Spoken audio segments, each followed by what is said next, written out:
আজকে আপনাদের দেখাবো এলাকার গরু, যে ২ টা গরু নিছে আপনার হচ্ছে ১,৮০,০০০, আরেকটা হচ্ছে ১,৪০,০০০। ঠিক আছে?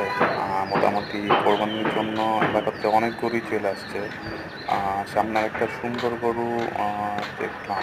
যাই দেখি আ কত টাকা নিছে, কিভাবে কি একটু জানার চেষ্টা করি। আসলে কোরবানি ঈদের মজাই এটা। যখন ছোট ছিলাম আ মানে গরুর জন্য পাগল ছিলাম একদম। তো এখানেও দেখছেন পিচ্চি পোলাপান সব দাঁড়ায় রইছে। যাক এই গরুটা খুব সুন্দর হইছে এবং এই গরুর দাম নিছে হচ্ছে আপনার ৳১,৬৫,০০০। ৳১,৬৫,০০০ নিছে এটার দাম। তো আরো কিছু গরু আছে। কিছু ব্যাপারী আ আসলে আজকে এবার আমাদের এদিকে হাট বসতে দেয় নাই। তাও কিছু আ এলাকার লোক নিজ দায়িত্বে কিছু গরু বিক্রি করার জন্য আনছে। তো ওইটাও যাই একটু দেখে আসি, দেখি কি অবস্থা। আ আমি যতদূর কথা বলে জানতে পারছিলাম উনি টোটাল ৭ টা গরু আনছিল। তার মধ্যে ১ টা বিক্রি হয়ে গেছে আর ২ টা নিজের জন্য রাখবে। আর বাকি আরো ৫ টা বিক্রি করবেন উনি। তো এই গরু ২ টা কিন্তু আসলেই খুব সুন্দর হইছে। আমার কাছে কালারগুলা খুব জোস লাগছে।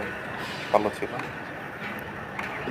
সামনে যেয়ে দেখি যে বিক্রির জন্য যে গরুগুলো আনছে সেগুলোর কি অবস্থা।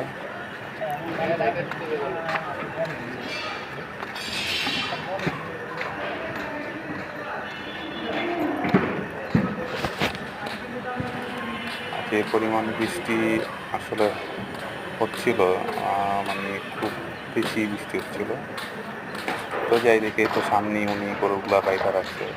তো যাই দেখি কি অবস্থা গরুগুলার।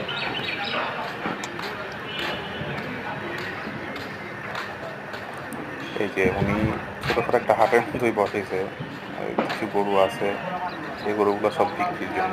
উনি সব বিক্রি করবে গরুগুলা। তো আজকের মতো এতটুকুই। আবার পরের কোনো ভিডিওতে